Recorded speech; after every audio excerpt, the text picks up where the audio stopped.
Welcome to వాస్తు చైతన్యం. ఈ రోజు ఒంగోలు పట్టణంలో ఉన్నాము. జ్యోతిష పీఠం నెలకొల్పడానికి ఇక్కడ కన్స్ట్రక్షన్ చేస్తూ ఉన్నారు. ఇక్కడ వాస్తు విజిట్ కోసం రావడం జరిగింది. యాక్చువల్గా ఏం జరిగిందంటే గత 3 సంవత్సరాల క్రితమే మన వీడియోలు చూసి తను మనకు వాయిస్ మెసేజ్ ఇవ్వడం జరిగింది. సార్, నేను ఎంఏ ఆస్ట్రాలజీ చేసి జ్యోతిష్యంలో సక్సెస్ఫుల్గా రన్ అవుతా ఉన్నామండి. ఈ రూట్లో వచ్చినప్పుడు రండి అని చెప్పడం జరిగింది. జ్యోతిష పీఠం నిర్మాణం చేస్తా ఉన్నామని చెప్తే కంపల్సరీ వీలు చేసుకొని మరీ ఈ రోజు రావడం జరిగింది. ఫుల్ టైము హనుమాన్ టెంపుల్లో పూజారిగా కూడా చేస్తూ ఉంటాడు. మీరు గమనించాల్సిన విషయం ఏంటంటే ఎంఏ ఆస్ట్రాలజీ హైదరాబాద్ యూనివర్సిటీలో చేయడమే కాకుండా ఒక 20 సంవత్సరాలు గురువు దగ్గర శిష్యరికం చేసి జ్యోతిషంలో సెకండరీ లెవెల్ సబ్జెక్ట్ ఉందండి. కలిసి జ్యోతిషం మీద కూడా డిస్కస్ చేయడము, స్వయంగా వాళ్ళ ఇంటికి వెళ్ళి కూడా అవన్నీ ఇప్పటిదాకా చర్చాగోష్ఠి అంతా అయిపోయింది. నేను జనరల్గా ఎవరిని రికమెండ్ చేయను, మీకు ఆ విషయం తెలుసు. ఇప్పటిదాకా యూట్యూబ్లో నేను ఎవరిని రికమెండ్ చేసిందే లేదు. కాకపోతే నేను స్వయంగా ఎక్స్పీరియన్స్ అయినా జ్యోతిషం విషయంలో మాత్రం చక్కటి సబ్జెక్టు ఉందండి. తను చేసేది ఏంది 10 మందికి ఉపయోగపడేది. అది జ్యోతిషమైన వాస్తు అయినా 10 మందికి ఎంతో కొంత ఉన్న స్థాయి నుంచి మరింత ఉన్నత స్థితికి చేరడానికి కోసం ఉపయోగపడేటి ఈ సబ్జెక్ట్. దినదిన వర్ధమానంగా అభివృద్ధి చెందాలి. దానికోసం నా వంతు సహకారంగా ఈ జ్యోతిష పీఠంకు వాస్తు సలహాలు ఇవ్వడానికి వచ్చానండి. జ్యోతిషానికి సంబంధించి, ముహూర్తానికి సంబంధించి, పూజలకు సంబంధించిన పర్ఫెక్ట్ సొల్యూషన్ ఉంటుంది. మీరంతా తన ఆశీర్వాదం తీసుకొని బాగుపడాలని నేను మనస్ఫూర్తిగా కోరుకుంటున్నానండి. నమస్కారం అండి. వాసాల సంపత్ కుమార్, వాస్తు చైతన్యం.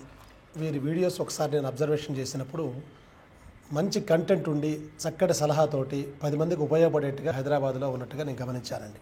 వారితో ఒకసారి ఫోన్లో కాంటాక్ట్ చేసిన తర్వాత విషయం ఉన్న వ్యక్తులు అనేక మంది ఉన్నప్పటికీ కూడా దాన్ని ప్రపంచానికి అందించాలి. ఆ అందించే తరుణంలో వారి యొక్క కష్టము, కృషి, ఫలితము అన్నీ కూడా ఉన్నాయి.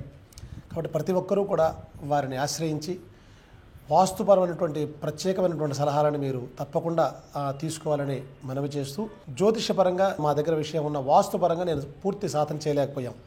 కాబట్టి వారి నుంచి కొన్ని సలహాల సూచనలు మేము తీసుకోవడం జరిగింది. వారి సలహాలు మీరు తీసుకొని ప్రపంచానికి ఉపయోగపడేట్టుగా వారు చేస్తున్నటువంటి ఈ యజ్ఞంలో మీరందరూ కూడా పాల్గొని తగినటువంటి ఉపయోగాన్ని పొందవలసిందిగా మనవి. ఇక్కడ జరిగిన మిస్టేక్ ఏంటంటే మెట్ల కింద సెప్టిక్ ట్యాంకు. ఇది కొంత మనకు అది ఇబ్బంది పెట్టేదే. ఉత్తరం రోడ్ ఉన్నప్పుడు ఉత్తర వాయువ్యంలో మెట్లు పర్ఫెక్టే.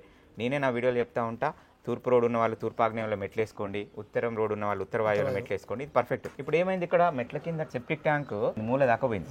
యాక్చువల్గా సెప్టిక్ ట్యాంకుని ఇంత స్విమ్మింగ్ పూల్ లాగా ఇంత పెద్ద కట్టదు, చిన్నగానే కట్టుకోవాలి. అందరు చెప్తా ఉన్నా సెప్టిక్ ట్యాంక్ అంటేనే నెగిటివ్ ఎనర్జీ, వీలైనంత వరకు దూరం వేసుకోవాలి. మనం ఇప్పుడు అంతా కమర్షియల్ అయిపోయినాయి, ప్లేసులు చిన్నగా అయిపోయినాయి కాబట్టి. కానీ మెట్ల కింద మాత్రం ఇది మనల్ని డిస్టర్బ్ చేసేదే. ఫ్రెండ్స్, ఇక్కడ అబ్జర్వ్ చేయండి, కాంపౌండ్ పెట్టేటప్పుడు మాత్రం ఇట్లా మెట్లకున్న కాంపౌండ్ వాళ్ళకు కంపల్సరీ గ్యాప్ ఉండాలి. అంటే ఈ మెట్లు కాంపౌండ్ వాళ్ళకు టచ్ కాకుండా ఏర్పాటు చేసుకోవాలి. ఓకే, మీరు ఈ ప్లేస్ గ్యాప్ పెట్టారు. జనరల్ స్లాబ్ కిందనే గొయ్యి ఉండదు, ఏకంగా మెట్లు అంటే రోజు మనం పైకి ఎక్కి నడుస్తూ ఉండే దాని కింద ఉన్నప్పుడు ఏమైందంటే అది కొంత మైనస్ అవుతుంది. మనం కొంచెం దానివల్ల డిస్టర్బెన్స్ అవుతూ ఉంటుంది. మనం ఎంత ఆధ్యాత్మిక పీఠమైనా సరే, టెంపుల్ నిత్య సాధన చేసినా కూడా అది మనకు కొంత మానసిక ఆందోళన గురి చేస్తూ ఉంటుంది. దాని నుంచి మనం బయటపడాలంటే సెప్టిక్ ట్యాంక్ బయట వేసుకోవాలి. దీనికి ఉన్న ప్రధానమైన దోషం ఇదే. ఇది కూడా గమనించండి, చాలా ఇంపార్టెంట్ టాపికే. మనము గ్రౌండ్ ఫ్లోర్ మొత్తం జనరల్గా హాలో పార్కింగ్ కోసం వదిలేస్తూ ఉంటారు. కానీ ఒక్క రూమ్ అయినా సరే భూమి మీద నైరుతిలో నిర్మాణం చేసుకోవాలి. అది ఆఫీస్ రూమ్ పెట్టుకున్నా సరే. మీ దగ్గరికి ఎంతో మంది క్లయింట్స్ వస్తూ ఉంటారు కదా, వచ్చిన వాళ్ళకు మీరు ఇక్కడ ఆఫీసు, ఇక్కడ వాళ్ళకి జ్యోతిషం సంబంధించిన అది రాంగ్. అది అక్కడ కూడా రూమ్ వేసుకోవచ్చుగా. రూమ్ వేసుకోవచ్చు. మెయిన్ రూమ్ ఇది. ఇందులోనే నైరుతి యజమాని ఉండాల్సిన ప్లేస్ ఇదే. వచ్చిన వాళ్ళు అవసరమైతే మనం ఎల్ షేప్ అంతా ఓపెన్ పెట్టుకొని అక్కడ మనం చైర్స్, క్లయింట్స్ అక్కడ ఉంటారు, మీ దగ్గరకు ఒక్కొక్కరు వచ్చేటట్టుగా అట్లా మీరు ఏర్పాటు చేసుకోవచ్చు.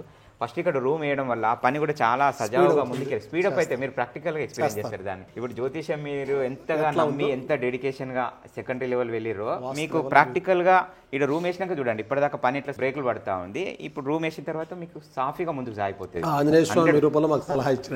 కాంపౌండ్ వాళ్ళు కూడా పెట్టుకోమని చెప్తా ఉంటాను. ఇంటి చుట్టూ కాంపౌండ్ వాళ్ళు మీరు పడమర పెట్టారు కదా, దక్షిణం కూడా కాంపౌండ్ వాళ్ళు ఏర్పాటు చేయాలి. ఈస్ట్ నార్త్ తర్వాత పెట్టుకున్నా సరే సేమ్ టైం 2-3 ఇల్లు కట్టుకున్న వాళ్ళ దగ్గరికి మనం వెళ్ళినప్పుడు కూడా ఒక ఇంటికి కాంపౌండ్ వాళ్ళు పెట్టించి తర్వాత ఇల్లు కట్టిపించినాం. విత్ ఇన్ 1 year గృహప్రవేశం చేసుకున్నారు. వితౌట్ కాంపౌండ్ వాళ్ళతో ఇల్లు కట్టుకున్న వాళ్ళు 2 ఏళ్ళు 3 ఏళ్ళు అయినా కూడా గృహప్రవేశం చేయలేదు. అట్లా సో మెనీ ఎవిడెన్స్ ఉన్నాయి మన దగ్గర. ఇక్కడ రూమ్ వేయాలి, ఆ సెప్టిక్ ట్యాంక్ ఒకటి బయటకు మార్చాలి. ఈ 2 వేసి చూస్తే మీరు నాకు ఎవర్ గ్రీన్ బ్లెస్సింగ్స్ ఇస్తూనే ఉంటారు. అందులో ఎలాంటి చేద్దాం. అట్లా 100 మంది లాభపడ్డారు. మా దగ్గర వాస్తుపరమైనటువంటి సలహాలు మీ ద్వారా తీసుకుని ప్రపంచం కూడా లాభపడుతుంది. ప్రతి మంగళవారం కూడా మన పీఠంలో ఆంజనేయ స్వామికి ఆరాధన జరుగుతుంది. దాన్ని మన హనుమాన్ జయంతికి అక్కడ చేసాము. మళ్ళీ ఇక్కడ రేపు హనుమాన్ జయంతి ఇక్కడ చేసుకొని అక్కడ స్లాబ్ వేసుకోవాలనేది సంకల్పం. మీ సపోర్ట్ కూడా హనుమాన్ జయంతికి నేను రావడానికి ప్రయత్నం చేస్తాను. 100%. ఎందుకంటే ఇన్ని సంవత్సరాలు కూడా మేము భారీగా చేయలేము. ప్రతి సంవత్సరం ఒక మిత్రుడి సలహాతోటి తృప్తిగా జరిగింది. అలాంటిది అనేక సంవత్సరాలు మేము జరపాలి. మీలాంటి వాళ్ళ సహకారం మాకు కావాలి. ఓకే, ఈ పీఠం మరింత అభివృద్ధిలోకి రావడానికి మీరు ఖచ్చితంగా హెల్ప్ చేయాలని నేను మనస్ఫూర్తిగా కోరుకుంటున్నానండి. Thank you.